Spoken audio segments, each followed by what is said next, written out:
Dans cette vidéo, je vais répondre à la promesse que j'ai lancée de faire une vidéo sur la détermination du nombre des barres d'acier, ou dans le vrai, les armatures pour une dalle à corps creux, donc une dalle en ordi. Donc on va déterminer les barres pour les poutres, les poutrelles, ainsi que pour la nappe de la dalle de compression. Alors prends ton temps pour suivre la vidéo jusqu'à la fin, parce que cette vidéo, je l'ai réalisée pour toi. Sinon, j'avais pas vraiment prévu de faire une vidéo sur les armatures des dalles en ordi. Et donc, les mesures que je vais utiliser, donc la surface de la dalle, c'est une surface qui m'a été dictée par l'un de vous. Il m'a écrit dans le commentaire, il m'a demandé de lui faire une vidéo sur la détermination du nombre de barres d'acier à partir de ces mesures. Maintenant, trop de commentaires ont suivi par après, quand les gens ont vu la vidéo que j'avais hier faire sur la détermination des barres d'acier pour une poutre. Alors, cette question est revenue. Tout le monde a rêvé à me poser la question de faire une vidéo sur la détermination des barres d'acier ou d'armature pour une dalle à corps creux. Alors, je me suis dit qu'il fallait au moins que je fasse la vidéo. Et voilà, mais voilà, je suis là pour faire cette vidéo. Si tu viens de me découvrir à partir de cette vidéo, sache que mon nom Colomban Boss Mouchamouka, ingénieur en génie civil. Et là, tu sais la chaîne Ingénieur Mouchamouka. Alors, si tu n'es pas encore abonné, voilà, c'est l'occasion de le faire. Abonne-toi, active la cloche de notification et surtout, lâche-moi un gros pouce bleu. Aussi, s'il y a des questions, n'hésite pas à m'écrire dans le commentaire. Et voilà, c'est parti. Maintenant, comme je venais de le dire, les mesures ont été dictées par l'un de vous. C'est une dalle rectangulaire d'une longueur de 21,45 et d'une largeur de 11 mètres. Maintenant, on va calculer les armatures pour les poutres, pour les poutrelles, également pour la nappe, ce qu'on appelle communément lit de la dalle.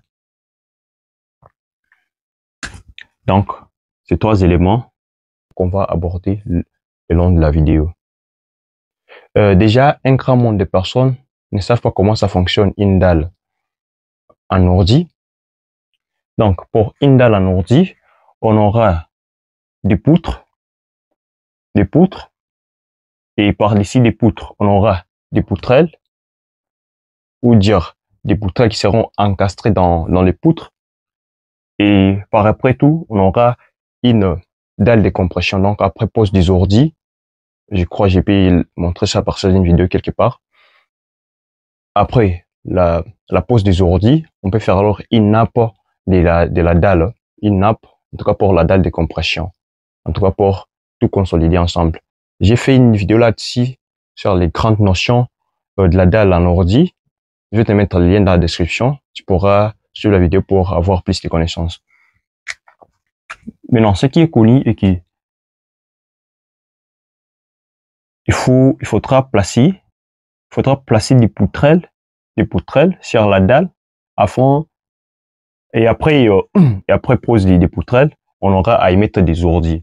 Maintenant, il est conseillé que les poutrelles soient placées selon la largeur, donc les côtés les plus faibles de la surface, disons, comme par exemple ici, disons, voilà, on a 21,45 fois 11 mètres. Les plus petits côtés, c'est les 11 mètres. Donc, normalement, on doit placer des poutrelles dans ce sens. Bon, seulement, celui qui m'a donné des dimensions ne m'a pas dit comment la maison, disons les bâtiments, est organisé, genre, où se trouvent des poteaux, hein. Il n'a pas dit, en tout cas, il a juste donné des dimensions, ce qui me met un peu dans une difficulté comme ça, mais quand même, on va essayer de faire avec. Mais non, qu'est-ce que je suis en train de vouloir dire? Normalement, il faut qu'on place des poutrelles dans ce sens. Mais malheureusement, la portée ici pour une poutrelle, c'est extrêmement grande. Cette portée, c'est extrêmement grande. Et pourtant, on a dit dans la vidéo, et j'ai posté, les dalles en ordi résistent moins sur les grandes portées. Ok, donc, qu'est-ce que nous, on va faire? Du fait qu'on ne connaît pas comment est la distribution de cette maison, on ne sait pas où est poutre, on ne sait pas où il n'y a pas poutre. Nous, on se fixe de placer d'abord des poutres. Donc, de placer des poutres à chaque 4 mètres ou à peu près 4 mètres. Donc, disons, on peut mettre une poutre à ce niveau.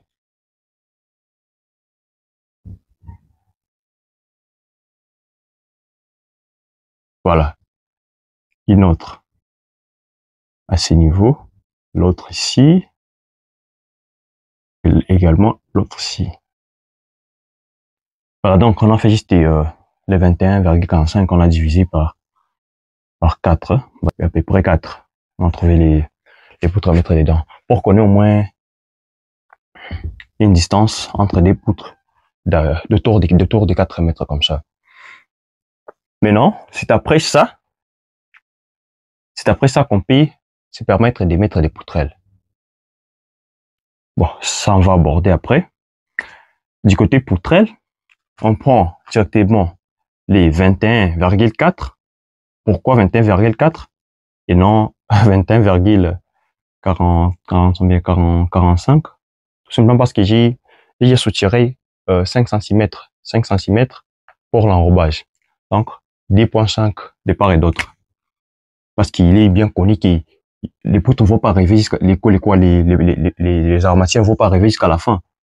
Ils ne vont pas arriver ici. Il y aura, c'est pas moins, c'est autour des 3, mais bon. On prend 2,5 cm de part et d'autre pour l'enrobage. Maintenant, c'est là réduit celui-ci à 21, les 21,45 à 21,4 et les 11 mètres à 10,95. Parce que tel qu'on va le faire dans ce sens, on va également le faire dans l'autre sens. Maintenant, on a 21,4. On divise ça par 0,6. Les 0,6, c'est juste la longueur, si on peut dire, oui, la longueur des ordis qu'on va utiliser. Parce qu'il y a des ordis de 50 cm et également il y a des ordis de 60 cm. Non, on a opté pour les ordis de 60 cm. Et voilà, on essaie de prendre ça alors en mètres. Ça nous donne 0,6. C'est l'espacement qu'on aura presque avec des poutrelles. On va y déterminer les nombres de poutrelles qu'on aura dans ce sens. Mais non, du fait qu'il est dit que les poutrelles doivent être placées selon les plus petits côtés. Et si on regarde d'ici jusqu'à là et d'ici jusqu'à là, les petits côtés c'est quoi? C'est ça, non? Voilà.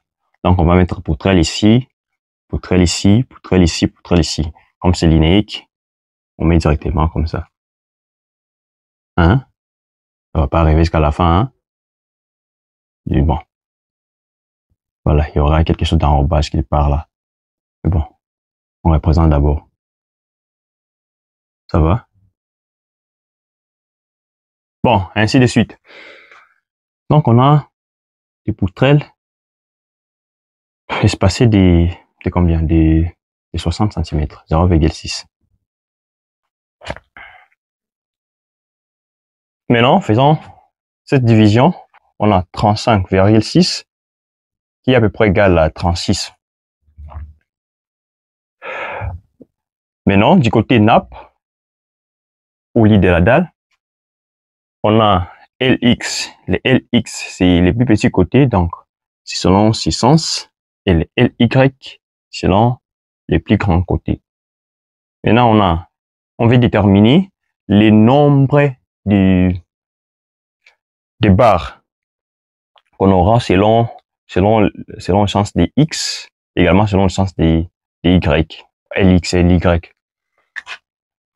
Qu'est-ce qu'on fait? On prend les 10, donc cette distance, 10,95 on a soutiré les 5 cm d'enrobage, 10,95 et on a divisé par 0,15.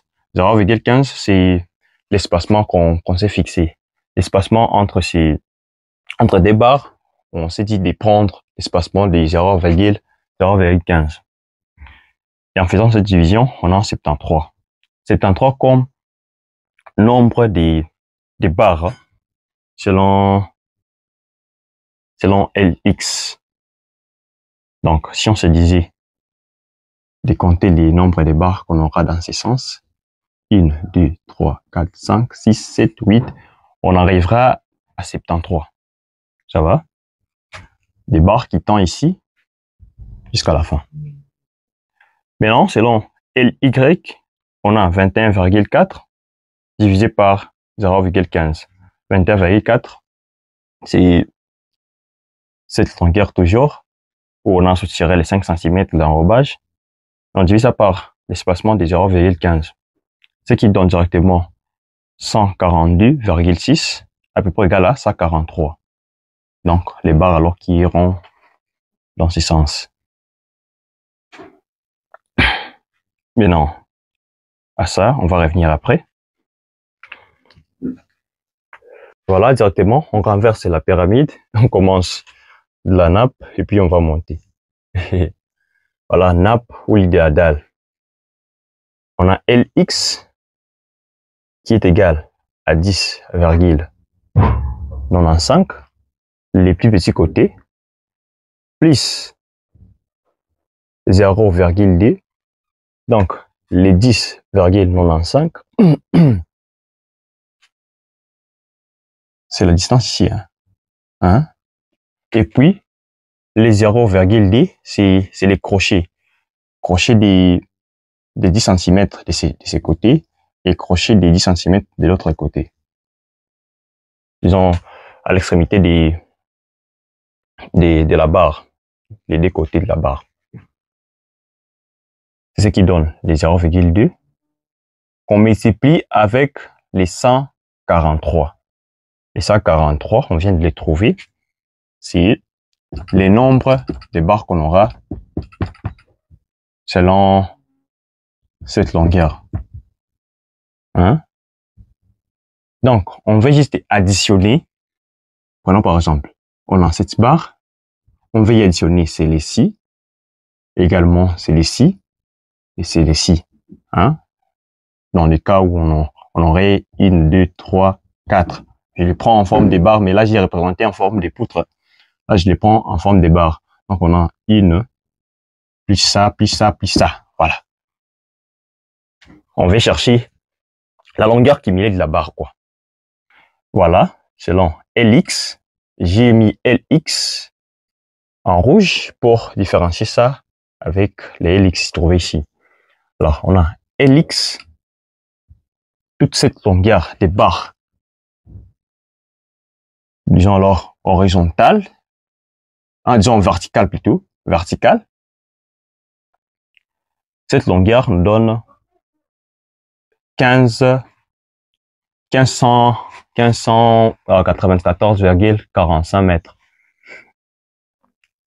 Maintenant, Ly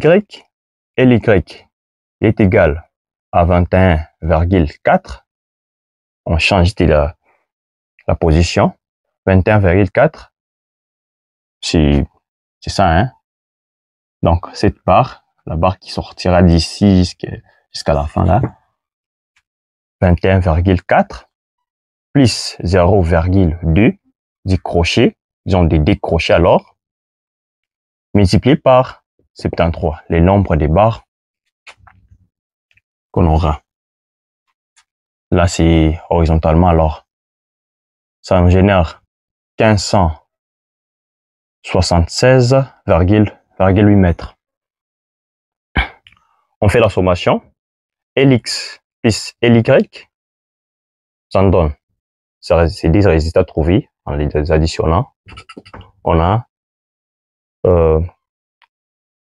3171,24 mètres. Ça va, hein? Maintenant, après ça, il y a cette notion qui revient toujours dans le calcul des barres, la notion de la longueur des recouvrements. Et on sait que la norme dit qu'il faut prendre la section des armatières, on la multiplie par 40. Reste à signaler que pour la nappe ou les barres constituant la nappe, pour une dalle à corps creux ou une dalle en ordi, on utilise des barres, très souvent, hein, des barres de 8. Ça va? Bon, très souvent, les gens utilisent des treilles soudées. Les treilles soudées ont des distances, des dimensions de, voyons, 2,4 fois 50 mètres. Ça vient en forme de rouleaux. Mais bon, n'empêche qu'on peut utiliser des barres simples et puis on va les gâtirer. Donc, les barres souvent utilisées sont des barres de 8. Maintenant, qu'est-ce qu'on fait? On prend 8 comme la section ou le diamètre de la barre. On multiplie ça par 40 selon la norme. 40, ça vient d'où? Ça vient de la norme des constructions. Ce qui fait 320 mm. On convertit à mètre, on a 0,32 mètres. Ceci donne 0,32 multiplié par 216. 216, c'est quoi? C'est là où je dis qu'on va revenir. On prend donc toutes les barres, au moins c'est sûr. Dans ce sens, on a 11, à peu près 11 mètres. Dans le sens, on a 21 mètres. Donc, on n'aura pas sur les marchés. Bon, nous, chez nous, on n'aura pas sur les marchés une barre qui a la capacité de quitter ici jusqu'à la fin. Donc, nous, on a des barres sur les marchés, des barres de 9,4. Comprenez que 9,4, ça va arriver quelque part ici. 9,4, dans ce sens, ça va arriver quelque part, je sais pas, bon, quelque part ici. Bon, je sais pas, à peu près.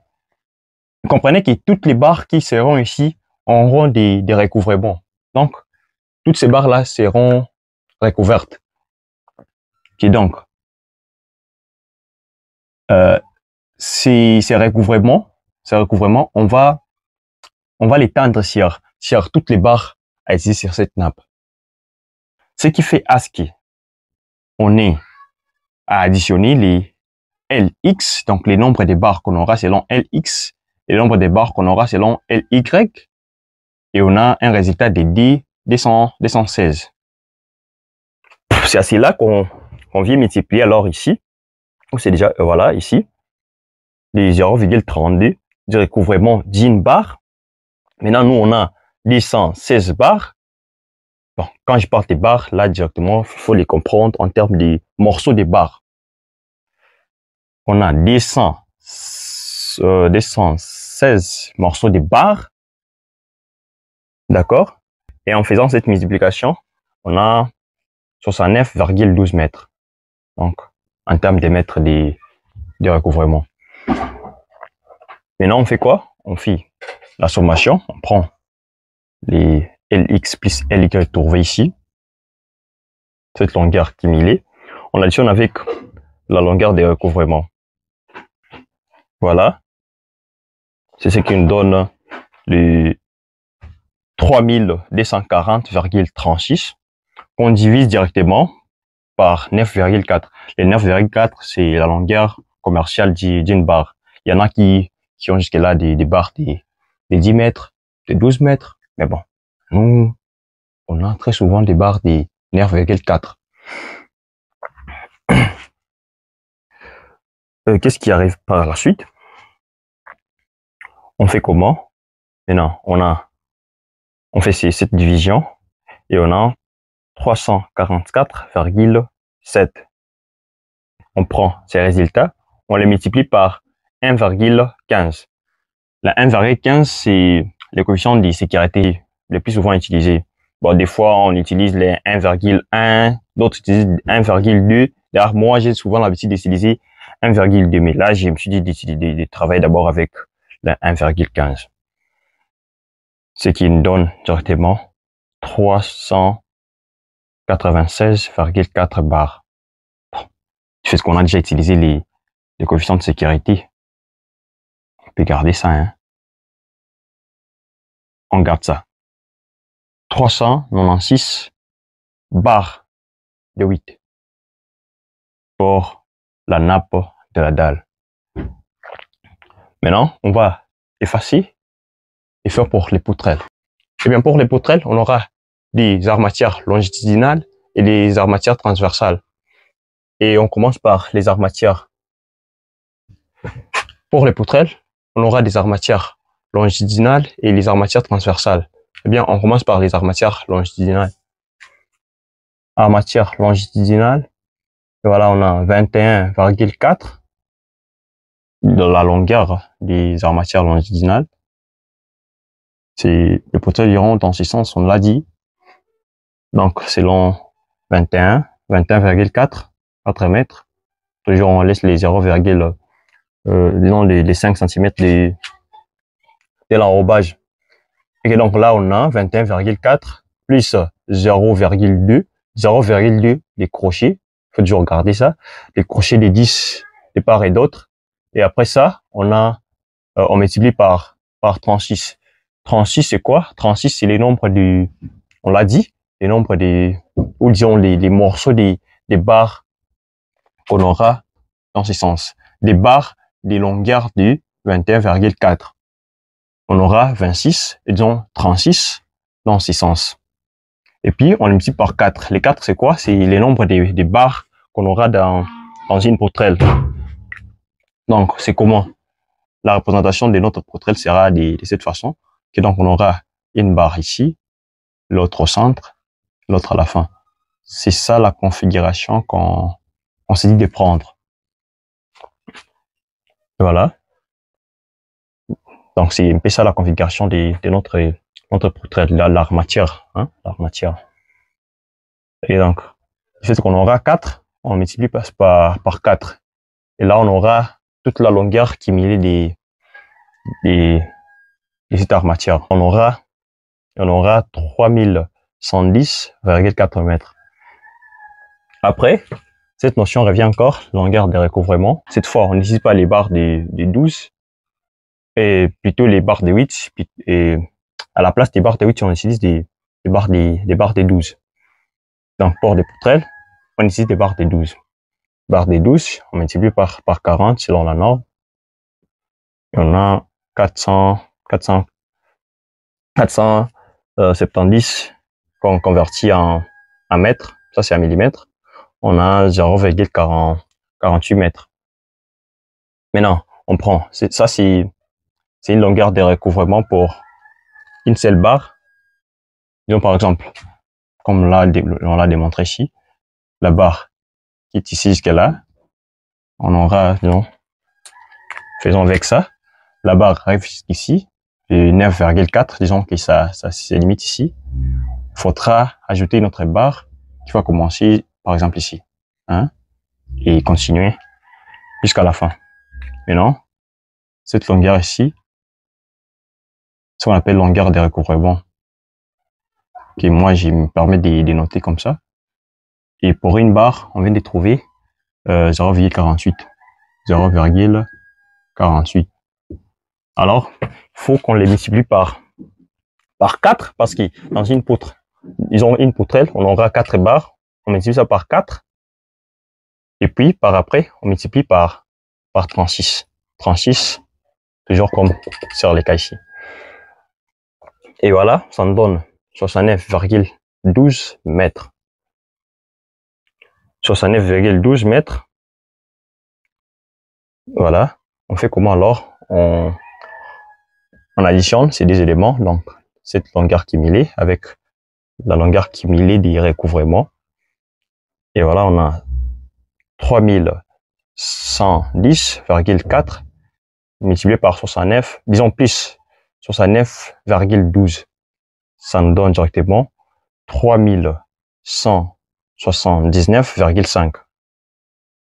c'est 1 mètre, hein. C'est une longueur. Maintenant, qu'est-ce qu'on fait? On prend cette longueur trouvée, on divise ça par la longueur commerciale d'une barre. Et pour notre cas, on travaille toujours avec les 9,4. Bon, nous ici, hein, vous autres pouvez utiliser les 12 si ce sont des barres de 12 qui sont chez vous. Hein. Et voilà, on a 3000. Bon, on a ça, donc la réponse qu'on vient de trouver. Et on est multiplie par un coefficient de sécurité. On essaie d'utiliser les 1,15. Et voilà, on a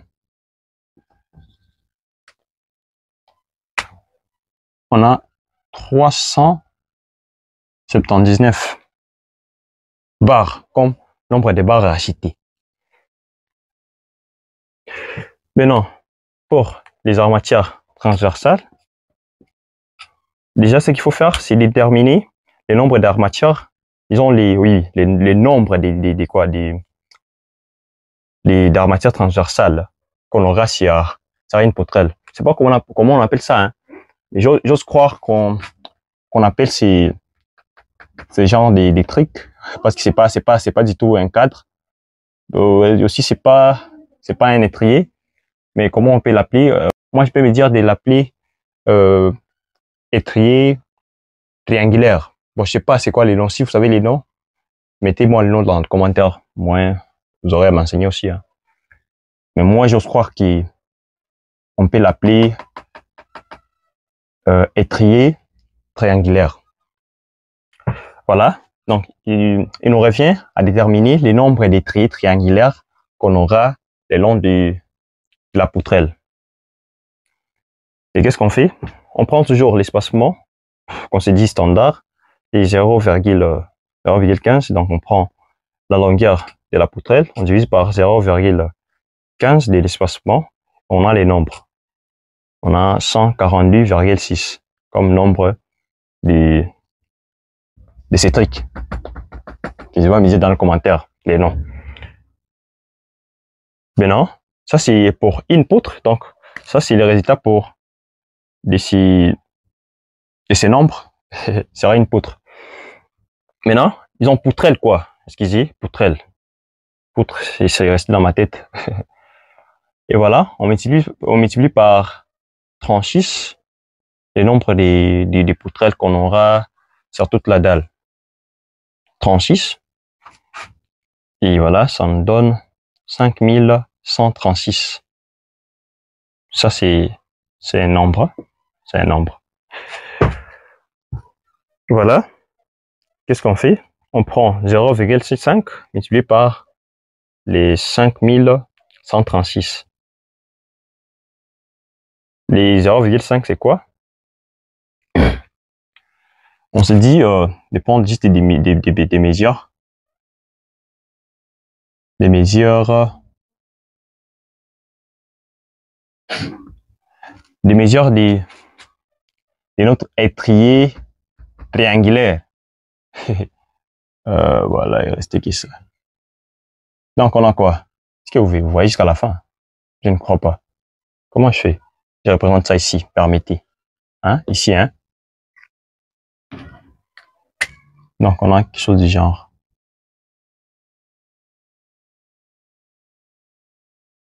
Permettez, hein? Voilà. Non, j'ai pas fini. Il y a crochet ici et crochet de l'autre côté. J'ai dit qu'on a une barre ici, l'autre